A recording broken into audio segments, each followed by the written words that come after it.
Hello, everyone, and welcome to today's online session, which, as you can see, is on hydrogen from biomethane, um, a carbon negative fuel. So that's a question that we'll be answering today.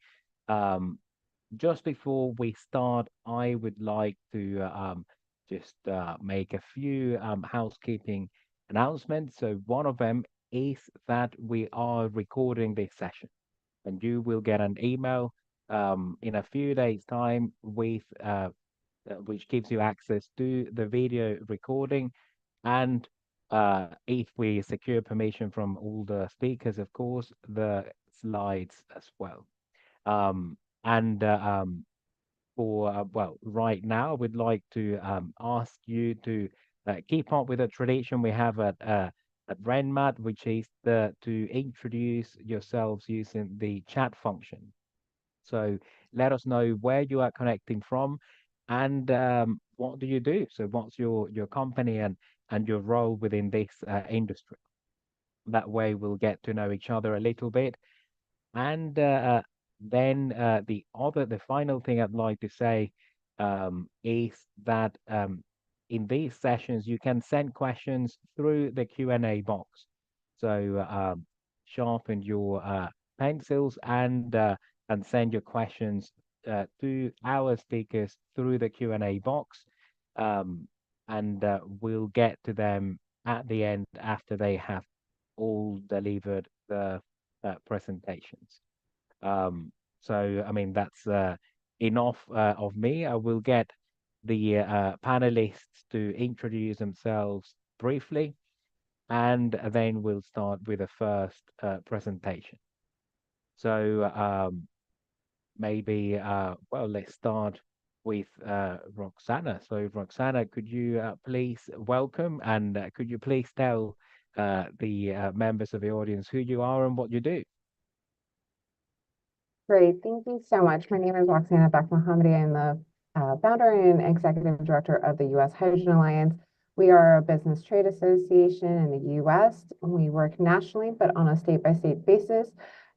We work on model legislation as well as running legislation and coming up with policies that can be homogenized and harmonized across the U.S. And that is a little bit about me. Oh, and my background is in actually chemical engineering and fuel cell engineering. So worked as a regulator, worked as a lobbyist, and now deploy those skills at the U.S. Hydrogen Alliance. Thank you very much, Roxanne, and welcome to today's online session. And next, I would like to ask Dan Lashof to introduce himself briefly, please. Dan. Thank you. Good morning, good evening. My name is Dan Lashof. I am the director of the World Resources Institute in the United States. World Resources Institute works to promote solutions for people, nature, and climate across the world from multiple offices in major economies. In the US, our program is really focused on achieving the emission reduction goals of the Paris Agreement and looking across a range of technologies and policies needed to do that. Thanks. Thank you very much, Dan, and welcome. Well, and last but not least, Cristiano, please, if you could introduce yourself briefly, that'd be great. Yeah, thanks, Carlos. Good morning and good evening, everybody. Cristiano Musi. I'm the Senior Vice President for Hydrogen Sustainability and Advanced Technology and Clean Energy. Clean Energy is a US market leader in the distribution of renewable natural gas and natural gas with more than 600 stations.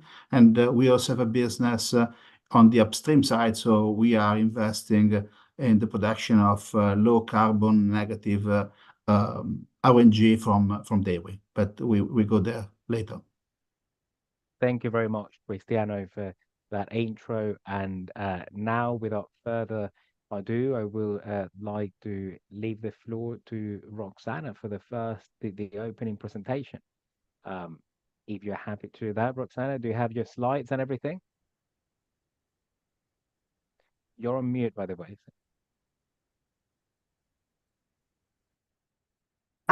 Yes, I'm grabbing them right now. So if Dan would like to go first, I can go second. But if you give me a few minutes, I can grab it as well. Okay, so then we'll go with plan B then. So Dan, if you're ready to start, we can start with your presentation, right?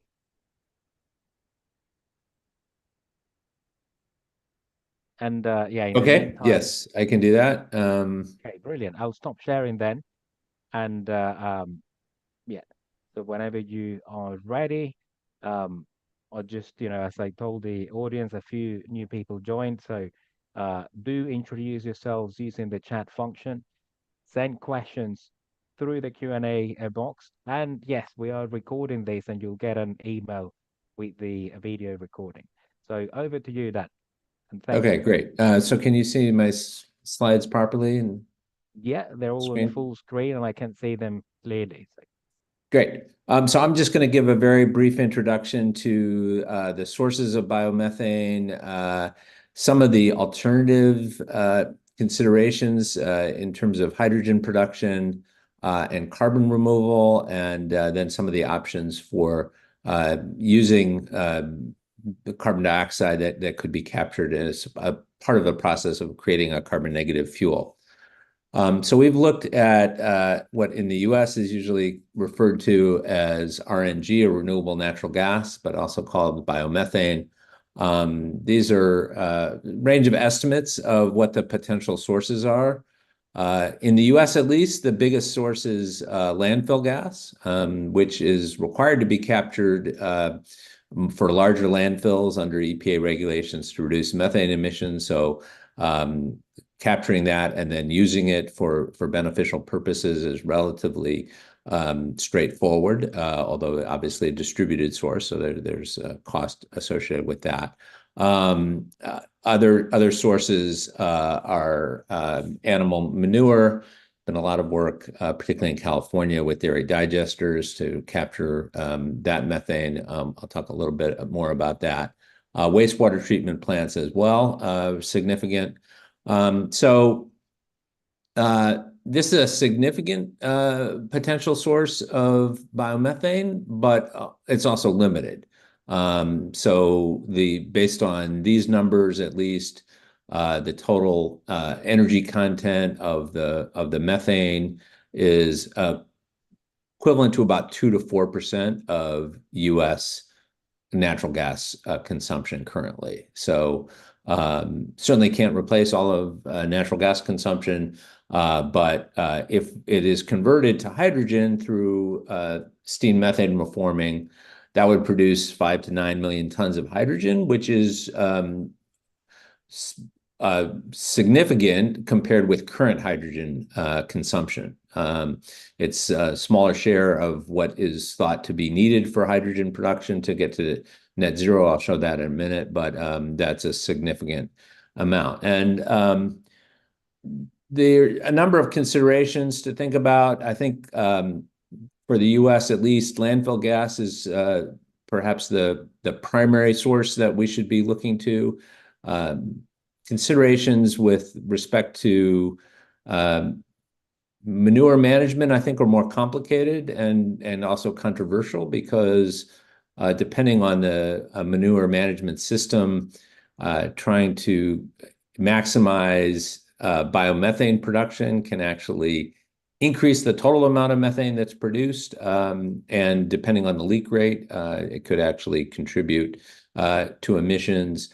Other management systems that are just designed to abate methane emissions, such as separating out waste or aerating waste, may be a more cost-effective solution if the goal is to minimize methane emissions. So different considerations for different feedstocks, but they are significant. So then let me talk a little bit about hydrogen. It's an estimate from a paper that we contributed to called The Landscape of Clean Hydrogen, published by I3, the Industrial Innovation Initiative.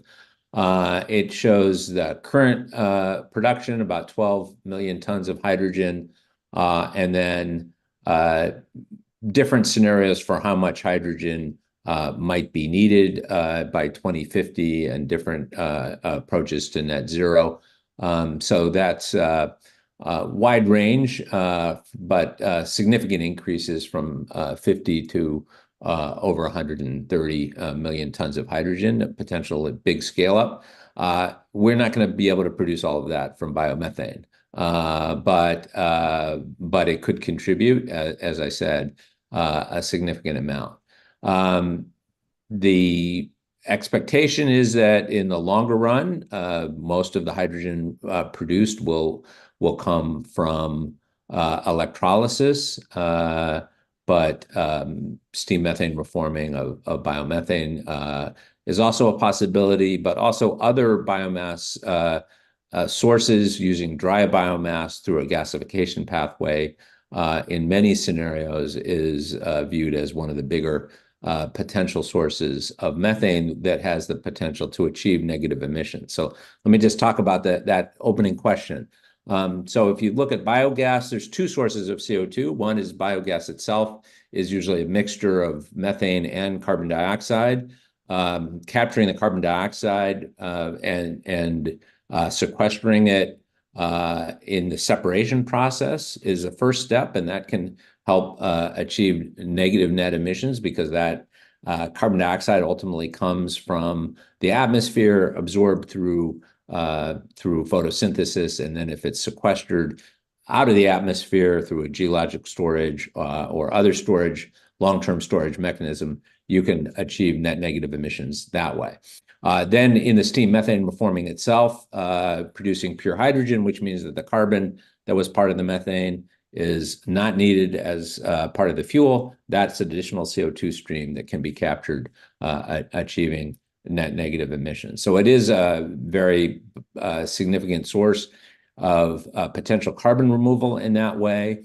And in fact, a study from Lawrence Livermore National Laboratory called Roads to Removal, which really focuses on potential different ways of removing carbon dioxide from the atmosphere to compensate for residual emissions that are very difficult or expensive to abate, really emphasizes that the carbon removal value of these biomass sources may be more valuable than hydrogen. So for hydrogen, as I said, there's competing production processes that in the long run may be more cost effective, electrolysis using renewable energy, for example.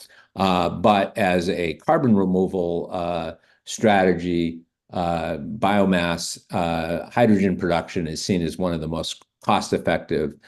In this case, the big bar here, over almost 700 million tons of CO2 removal potential is from gasification of dry biomass. So this would be things like corn stover or forest thinnings that are done to reduce wildfire risk. But there's also significant carbon removal potential from capturing the CO2 from biogas, particularly from landfills, as I said, and then in the anaerobic digestion. So important to think about two products, both the hydrogen, but also particularly the value of carbon removal. So final thing I was asked to talk about is once you capture the CO2, what do you do with it? If you want to make a negative fuel, you really need to sequester it in long-term storage, such as a geologic reservoir. But there's also potential to use the captured carbon dioxide to make chemicals, particularly methanol. So we did a study on defossilizing industrial petrochemicals, almost all of which are, petrochemicals, so produced from oil and gas now. But in a net zero world, we need to provide substitutes for that. And in that sense, the carbon dioxide that could be captured from biomethane could be a very important source of carbon for chemicals such as methanol. And if you look at methanol production in the US, it's concentrated in the Gulf Coast, where the methane production is concentrated. And the landfills in that area are actually sufficient to provide enough carbon dioxide that could substitute for fossil carbon dioxide and therefore help achieve a low carbon pathway to what are currently petrochemicals. So I'll stop there and look forward to the discussion. Thank you. thank you very much, Dan, for your presentation. I think it was a good overview of the value of biomethane and other biological sources in producing renewable hydrogen or clean hydrogen. So if you're ready, Roxana, then I'll give the floor to you so you can give your presentation. Okay, can you see my screen, please? Yeah, I can see your screen. It's not on full screen yet, but it seems to be loading. Yeah, I can see it now. So over to you, Roxana. Perfect. Thank you so much. I appreciate it. Good morning again, everybody. I was asked to discuss 45V and how RNG interacts with it and how it's considered. And so we'll be going over the fundamentals of 45V and then the components of RNG that are associated with it. And so I'll be going heavily over the language, essentially, that has been released with respect to RNG. So again, we're a business trade association focused on the mass adoption of hydrogen across the US, state by state. We heavily invest in educating policymakers on what hydrogen is. And again, we are working to ensure that there is as much harmonized policies as possible across the US to minimize the regulatory compliance hurdles for the hydrogen industry. Those were our members, just a little shout out to them. And then if just to give a little bit of background, I'm sure all of you are fully aware of this, but we had President Biden sign the Inflation Reduction Act, August 16th of 2022. And the whole point was to fight inflation and also to encourage domestic energy production and manufacturing, which is what we hope to see, and especially in the hydrogen industry. We've had some challenges, as we saw on December 26th of this last year, when the Department of Treasury released their draft rulemaking. And within the rulemaking, we saw the three pillars, which some folks, I'm sure, are thoroughly aware of this, of the three pillars. It's highly controversial. And I'll get into it a little bit, which is additionality, or at least we've typically called it additionality, but it was referred to as incrementality in the rulemaking, which means that you need to pretty much create your power generation source for your hydrogen production. And then there was temporal matching that came as well as one of the three pillars. And that required hourly matching at a certain point, and then deliverability, which was, or regionality, which is where those electrons, renewable electrons, would have to be produced for the hydrogen production process. So it's really important to, when you get into rulemaking and policies, that you really thoroughly understand what is actually being referred to. So definitions are really important. So in this context, we have that RNG refers to biogas that's been upgraded to be equivalent in nature to fossil natural gas. Fugitive emissions comes up a lot. And that's something that we are plagued with in the hydrogen industry, because our main feedstock today is methane, is natural gas. And so that is something that's also at the forefront of how RNG is actually evaluated for hydrogen production. So this is really dense language, and yes, you'll get these slides. But what you need to know is that the electricity requirements also for RNG is equivalent, and also adopts the three pillars. And so it's going to be very interesting to see how 45V, Section 45V of the IRA, which is the section that's associated with hydrogen production, will actually spell this out in more detail, because it is actually a little bit vague as of right now. And so for biogas or biogas-based RNG to receive an emissions value consistent with that gas, that RNG used during the hydrogen production process must originate from the first productive use of the relevant methane. So those hydrogen producers that are using RNG would be required, and this is important, this is where some of the controversy is, to acquire and retire corresponding attribute certificates through a book and claim system. And so anybody who's playing, in the RNG and biomethane world is very familiar with book and claim systems. And so again, that would be something that's going to be implemented. And then there's also the requirement to have a pipeline interconnection. We are, not only do we educate policymakers, but we educate the industry on how to talk to policymakers. And so I highly recommend, taking a look at our Policy Advocacy 101 handbook. Our first edition is actually focused on legislation, but certainly, recommend you checking it out. And this is where you can get hold of us, and I look forward to having a thorough discussion with the rest of my panelists to discuss more of these details, but thank you. Thank you very much, Roxana, for your presentation. So there are a few questions in the Q&A box. I'm sure there will be more as we get into the discussion. And now I would like to give the floor to Cristiano Musi for his presentation. Okay, thanks, Carlos. I don't have a presentation because otherwise it would have been too much focus on our company. But I would like to emphasize the important role that RNG is playing today in sustainable transportation in the US. The role that will continue to play in transportation, and the important role that RNG can play on hydrogen. To that, let me very briefly introduce the company. So CleanEnergy is a listed company founded in the 2000 by our current CEO, Andrew Littlefer, and Thibault Pickens, that was one of the most important players in the natural gas and the oil industry at that time. And today is a leader in dispensing renewable natural gas and natural gas for transportation.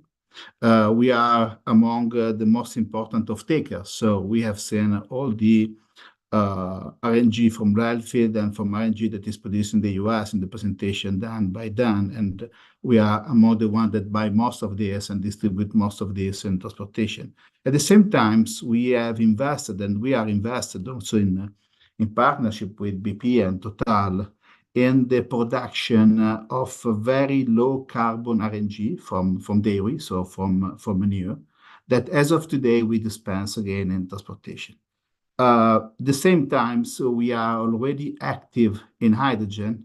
We have built and we are maintaining and we are dispensing hydrogen for probably what is the biggest hydrogen refilling station in California of the transit agency of Foothill, that dispense and refill more or less 25 fuel cell bus every day of clean hydrogen.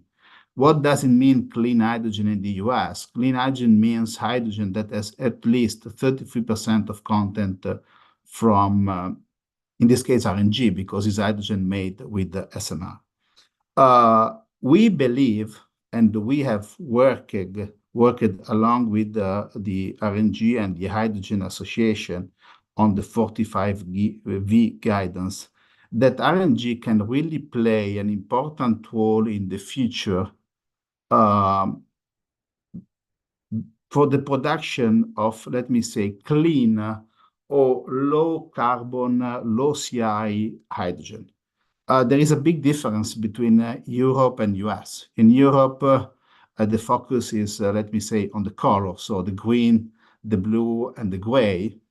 In the US, the regulation is more focused on the greenhouse gas emission along the food value chain, as also said by the people that spoke before me, and taking into consideration all the components. So one of the advantage of the RNG, especially the negative CI RNG from dairy, is that because manure would emit methane emission if not managed properly, through RNG, we are recovering those, we are avoiding the emission of those methane and CO2. So the RNG from manure is considered a negative carbon RNG. With the negative carbon can be like minus 300. So when you are going to use this negative carbon RNG in the production of hydrogen, even and probably blended with natural gas, using steam reforming, or even better, autothermal reforming, and having a very good quality carbon sequestration, so carbon management and sequestration, you can have, based on many studies that we have seen, we are not producing hydrogen, but we work with other players. You can have hydrogen that has a carbon intensity that is lower than 0.4 gram of CO2 per kilo of hydrogen. That would allow the producer of hydrogen to get the higher value in terms of the 45V, that is about $3 per kilo. And that can help to reduce, let me say, tomorrow, the cost of hydrogen. Because one of the problem of hydrogen today is, first of all, almost all hydrogen used today in reforming and chemical is gray hydrogen. So to produce this hydrogen, there is a large amount of emission. On average, is about 10 kilo of CO2 per kilo of hydrogen. Blending RNG and using carbon capture, this emission go immediately down. But also there is a problem linked to the cost. And we all see that electrolyzer is very interesting technology, but is not mature enough. And the cost of producing hydrogen with electrolyzer is still very high. And in the last year, it has increased instead of decreasing. So we believe that RNG, especially the low carbon RNG produced from dairy, from manure, can play a very important role in helping reducing the carbon intensity, and as well as the cost of the hydrogen. What can be the value of RNG? I know that this is a question very interesting for everybody in this contest. Let me say, is somehow a question mark. Today, most of the value of RNG for the producer is getting from the RIN and from the LCFS, based on LCFS is based on carbon intensity, RIN is based on the quantity, when you dispense for transportation. And of course, the future price will depend on the price on transportation, because it has to match that, but at the same time will depend on the carbon intensity that is required. So a minus 200 RNG will have a cost that is higher than a minus 50 or minus 100, but will impact more in the reduction of the carbon intensity of the hydrogen.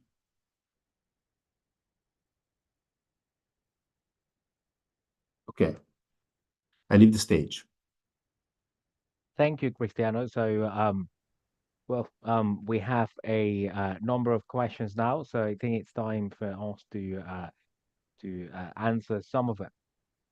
So, I would actually like to start with one question on 45V applied to additionality. So it's a question by Nicholas Beanie, and I think it's directed at you, Roxana, and he's basically asking, can you confirm that to qualify for additionality on the 45V, RNG must be from a source in which it is being used for the first time, i.e. it cannot use RNG from an existing anaerobic digester? So I think we should clarify first that the 45V text that we have now is a draft, right? So it's on the discussion, but what's your take on it, Roxana? It is a draft, and we would like to know, I think we all would like to know the answer to that question. Yeah,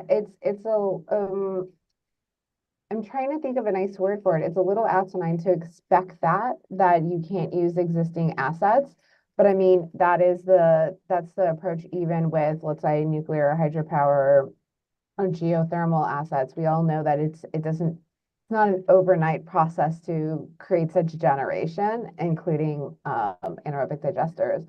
And so that is up for clarification by this administration. And I think that this is indicative of why the industry has struggled this year in particular. And we've seen I mean, our growth slowing tremendously is because we don't have that level of clarity. So no, I can't answer it because the feds haven't answered it. Yeah, So we I don't know yet. apologize.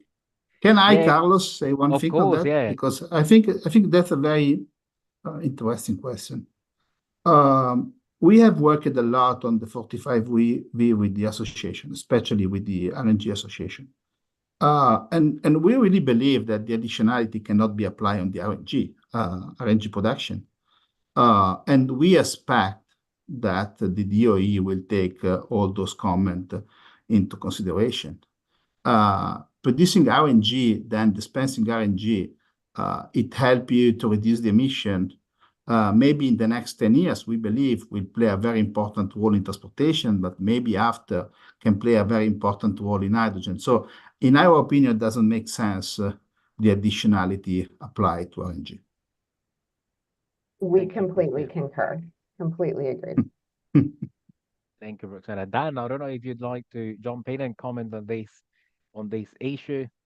Yeah, well, I would just say I think the conversation about additionality has really focused primarily on the additionality of clean electricity for hydrogen production through electrolysis. And the reason for it, and something that we have supported at WRI on the electricity side, is that we need clean electricity to decarbonize electricity production for all uses.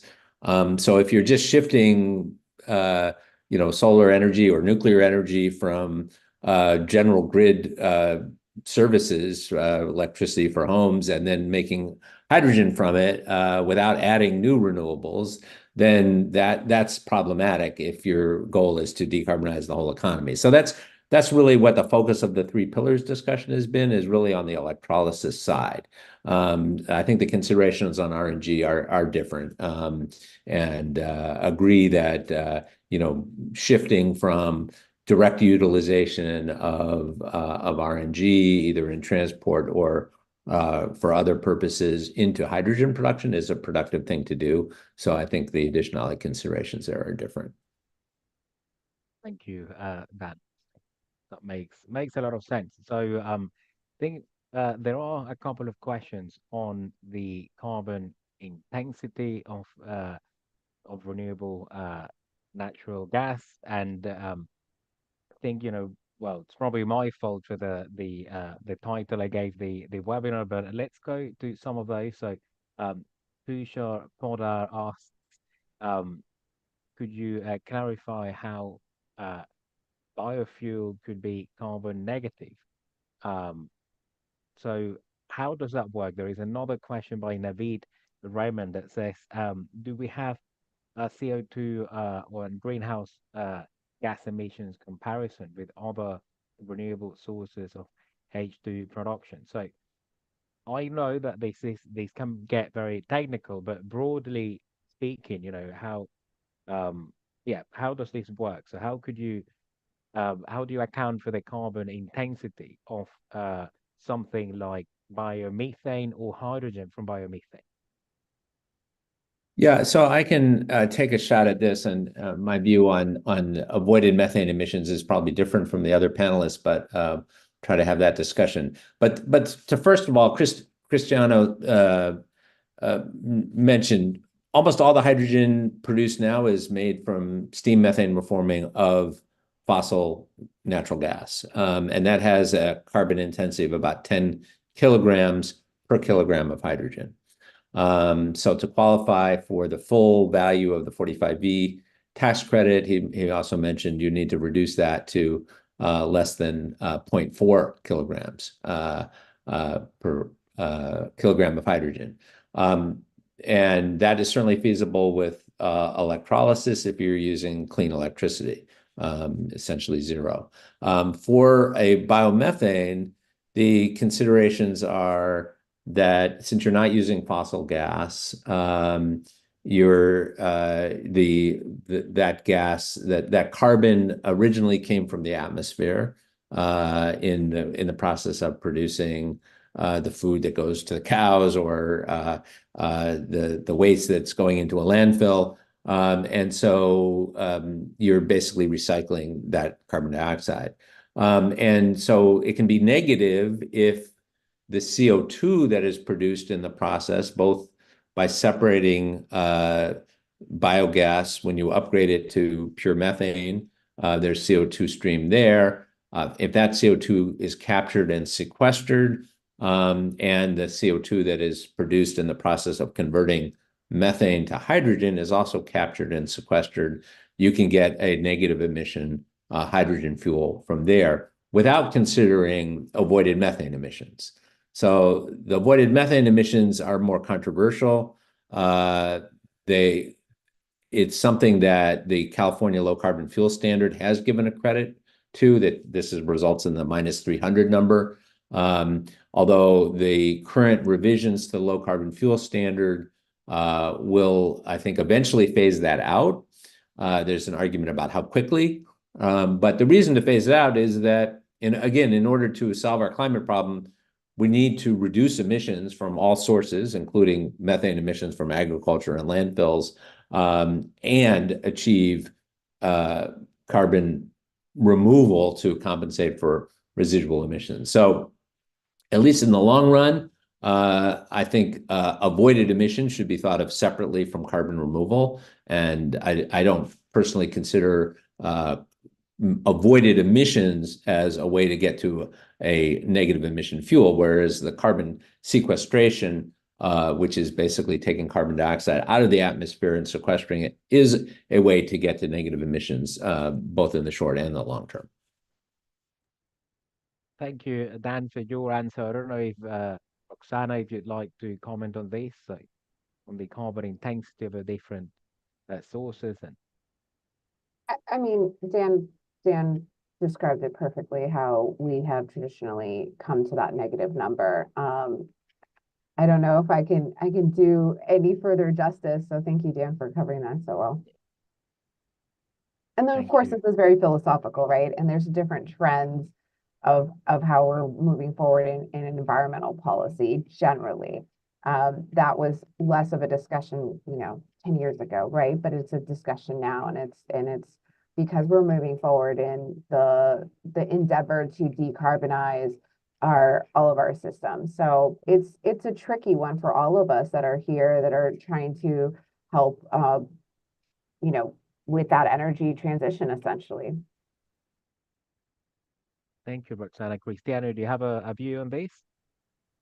Yes, it's a little bit different. I mean, the explanation of Dan was very good and very technical, but we believe that the avoiding emission has to play a role and has to play an important role. And the question is simple. We have dairy. We need dairy, let me say, all over the world. Population is growing, so we will need more dairy. If you don't manage the manure, this manure emits CO2 and methane. If you manage, it doesn't. Managing makes a cost, but you can have a product, you can have energy from waste. And I'm strongly believer, independently manure, landfill, or whatever, that in the circular economy, so in making energy from waste. And I think that this has to be taken into consideration. But again, there are different approaches, and we appreciate all the different approach. Well, there's nothing more boring than a conversation where everyone agrees. So, it's good to have a Yes. diversity of views. Carlos, my joke is whenever I go into any state legislature, as long as there's humans, there's going to be biogas, and that's the acknowledgement of it, even if you're a vegan. And so that's part of our existence. And yeah, this is the great conundrum that we have. Yeah, I mean, fair enough. So there are actually a few questions on technology, and there is the billion-dollar question that I know that most people avoid, but it's the costs actually. So, um, what could you say, even if if you can't really talk in detail about this, about the costs of hydrogen from biomethane compared to gray hydrogen or compared to other production methods? Maybe I can give you my view, Carlos. Even again, I want to say that we are not a company that produce hydrogen, so it's not a field of experience for me. But we know that today uh, uh, the hydrogen, the cost of the gray hydrogen is around 1.5 to $2 per kilo. Then you need to add some cost from the carbon capture technology because it's expensive and probably can be $1 or even less. And then I don't believe there will be, let me say, hydrogen produced 100% from renewable natural gas. But there are a couple of studies we have seen from primary consultancy company that explain very well that using a blending of maximum 10 to 15% of very low carbon RNG, so the one from dairy minus 200 on average, can help to get the 0.3, the $3 per kilo, so the 0.4 kilo of CO2 emission per kilo of hydrogen. That will increase the cost because RNG, of course, can be more expensive than natural gas, especially the one with the negative CI. But I believe, based on our calculation, that will remain cheaper compared to the cost of producing hydrogen today. In the future, in the next 3 to 5 years, let me say, we need a magic ball because there will be technology innovation, a lot of focus on cost reduction. But today, I believe that thanks to RNG, we can have the lower carbon intensity hydrogen at the lower cost compared.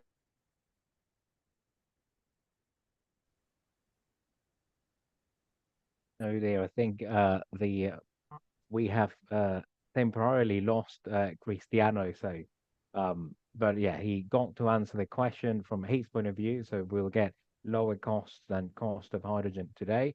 Cristiano, you are back now, but yeah, I can see that your connection is Can you it's a bit unstable. hear me? We can hear you now. Yeah.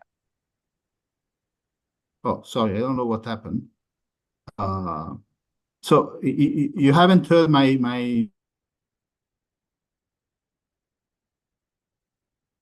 Yeah, it's sort of like patchy again. So but we heard, I think 99% of your argument, and now he's dropped out. So um so yeah, so I think, thank you, Cristiano, for your providing an answer is interesting. Dan, I don't know if you have a view on this. So Yeah, what are I costs mean, now and where are they heading? I think it's very important to think about how the value of the carbon removal is accounted for. For example, in the Lawrence Livermore Roads to Removal study, which shows the potential it looks at how to achieve 1 billion tons of carbon dioxide removal in the United States from different sources.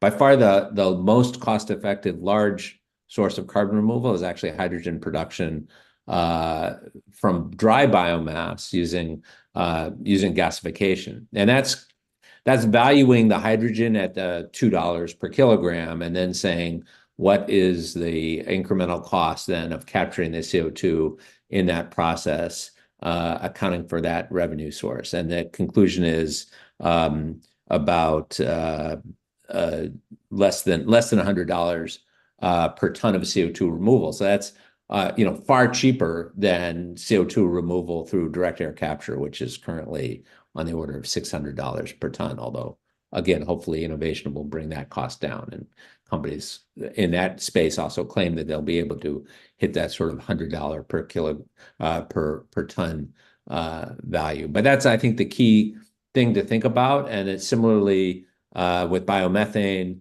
Again, the two sources of carbon dioxide that can be sequestered. If you value that at $100 a ton, then what would be the net cost of hydrogen after doing that? And I think it can be very competitive with existing gray hydrogen sources if you do that. So of course you have to have the policy to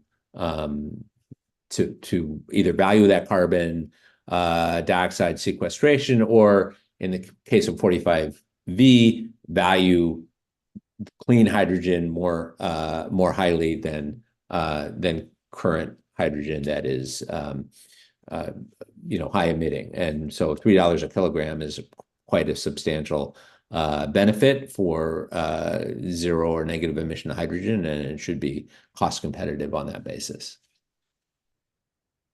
Thank you, Dan. And Roxana, what's your view on costs then of these hydrogen from renewable natural gas and other sources?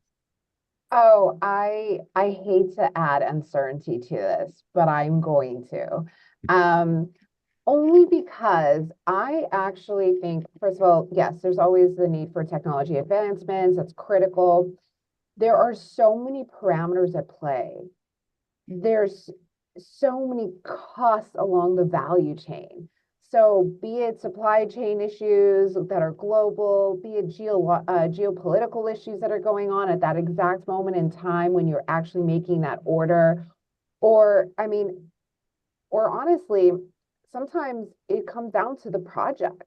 It's on a project basis and where it is, and what about the existing policies that are at play that you can leverage? Or what were the negotiations that you had with the governor's office on tax abatement for your particular project?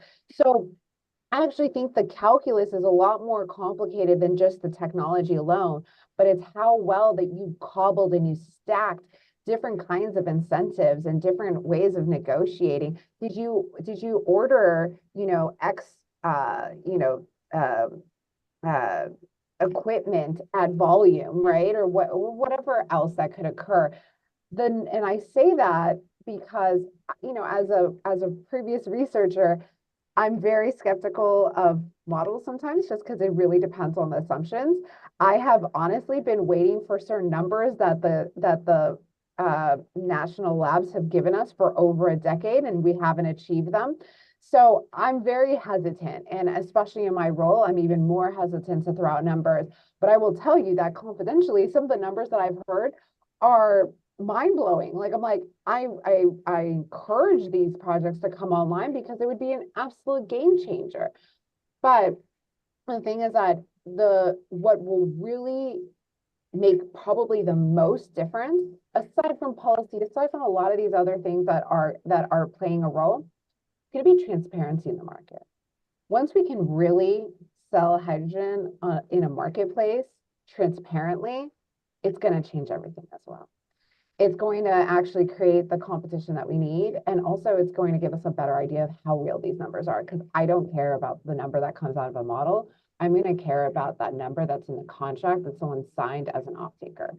So I didn't provide any more clarity, but I wanted to color it with some other additional components that should be understood. I really highly recommend anyone who's listening to this get creative. There are state and local policy initiatives that can be extremely helpful. There's workforce dollars out there. There's other kinds of capital and O&M dollars that are out there. There's ways to get creative to make that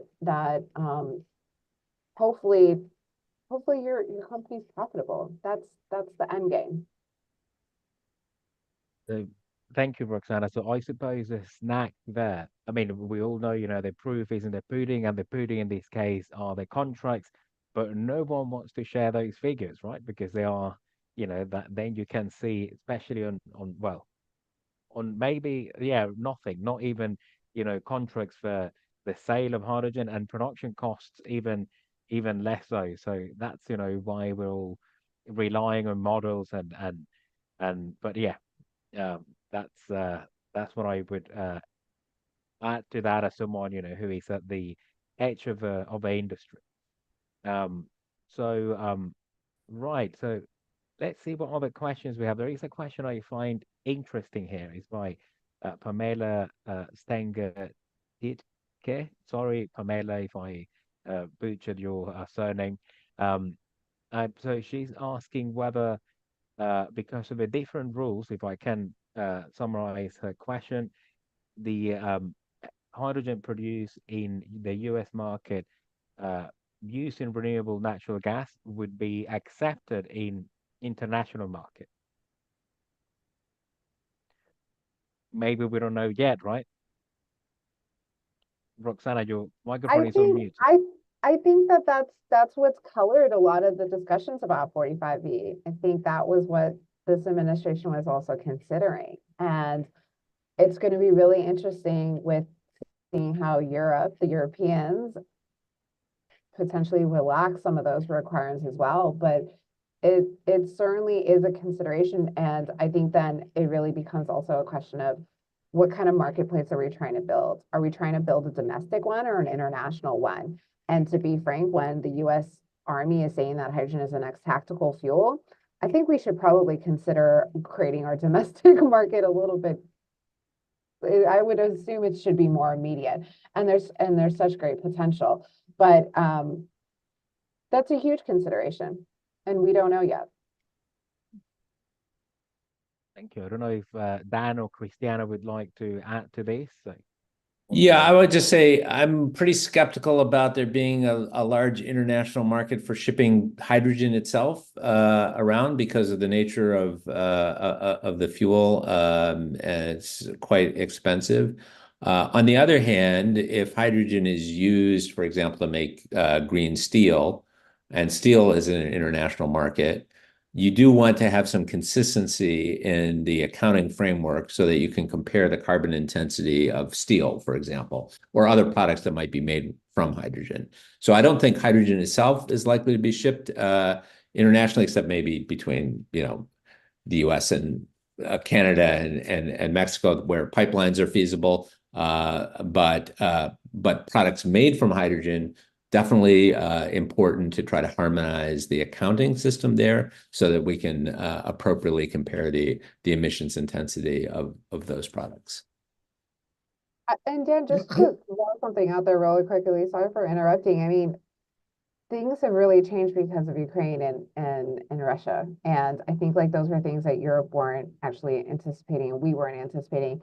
And it's funny because we don't know what kind of outlier there exists that would create an opportunity where even the most expensive way of the most expensive fuel, which would be, transporting liquid hydrogen, could be economical or feasible, right? Because it ends up being something that is it's not about the cost anymore. It's about what it's the problem it's solving.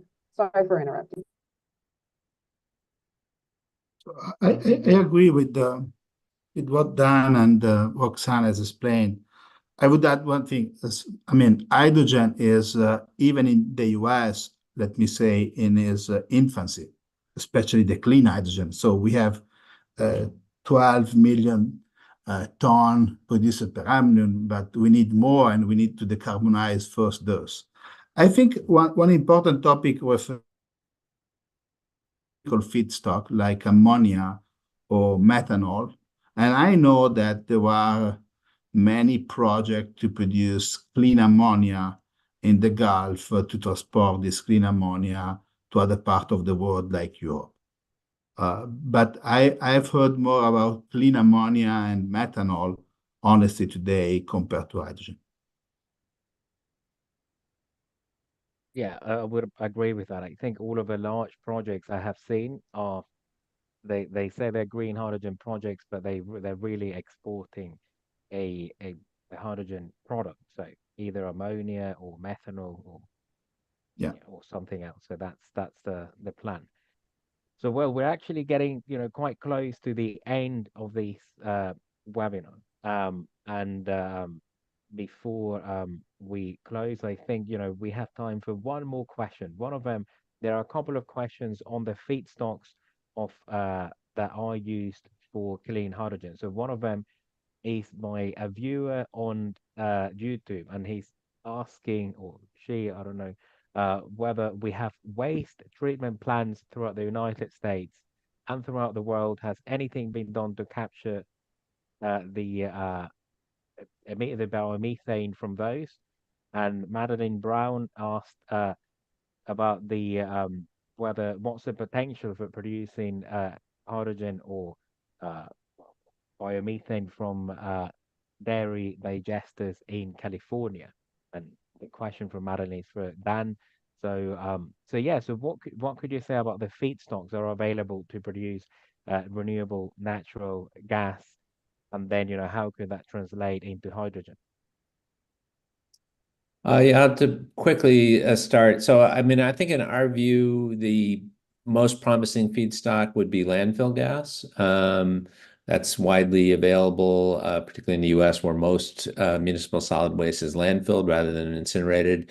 There is biogas at waste treatment plants that is often captured and used on site for process energy. So whether it makes sense to export that as or then convert it to hydrogen is, I think, a little less clear. And then dairy digesters they've been supported heavily in California by the very negative carbon intensity assigned to it under the low carbon fuel standard. It's quite an expensive way to get biogas. And we absolutely need to mitigate the methane emissions from dairies. That's really important.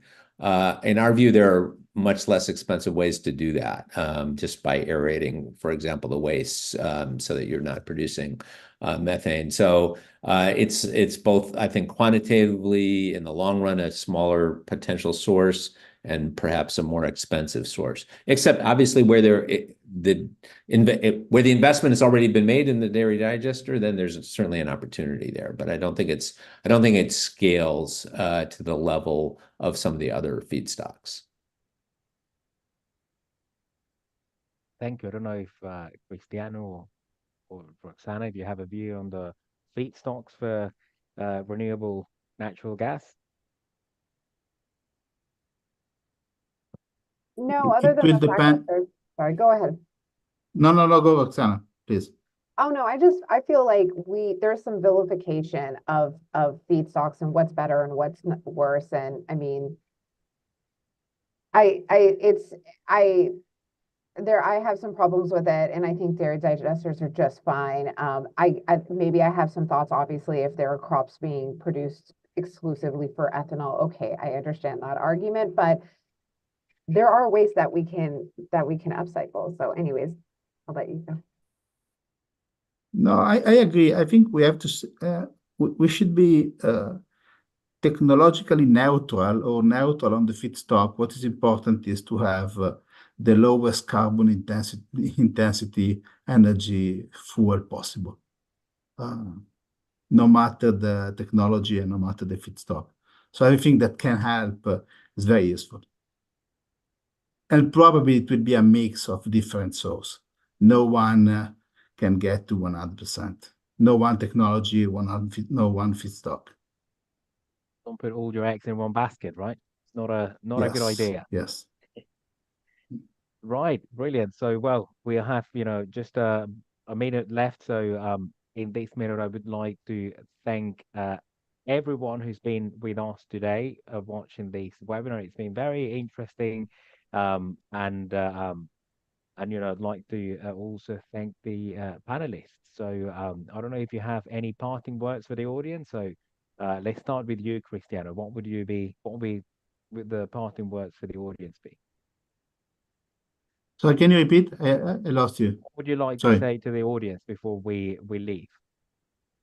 Oh, I mean, I strongly believe in RNG. So I think RNG will play a role in transportation as a feedstock for energy production, for hydrogen production.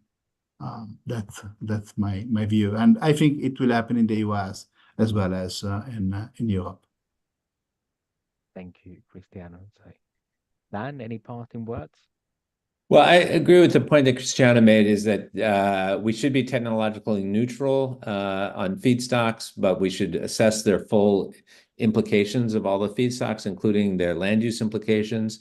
But we should really base our policy on how do we achieve a climate-friendly energy system at the lowest cost. I agree also that it's not going to be a single approach. There will be multiple approaches to producing hydrogen and other clean energy sources to achieve that. Thank you, Dan. And Roxana, what would be your top takeaway for the audience? Well, I want to thank you, Red Mad, you, everybody, and my panelists, as well as those that have been on the line. I understand that in some ways there was, some more clarification provided, and in other ways there was clarification provided, and that's just the world that we're living in. But I highly recommend, please, let's focus on pragmatism versus perfection. Perfection is not going to solve the problem, and all of us are honestly on the same team trying to achieve the same end goal. But of course, we have differing opinions. But again, it's going to be pragmatism that gets us to the end of the goal. Brilliant. Well, and on that note, we are closing this webinar. Thank you very much. And I'll see you here next time.